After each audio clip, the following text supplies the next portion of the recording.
Hello! In this video I will show you how to set up VPN on Doogee S Punk. So you have to start by opening your Google Play Store, then click on search bar and type in Turbo VPN and click search. And now select this application and click install. And now you can click open and then click agree and continue.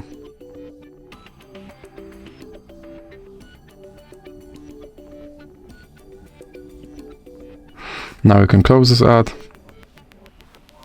then click allow, and now you can click on this button to start your VPN, then click consent, and click OK.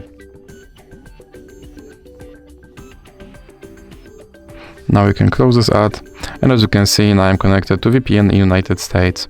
So that's it for this video. If you liked it, please remember to leave a like and subscribe.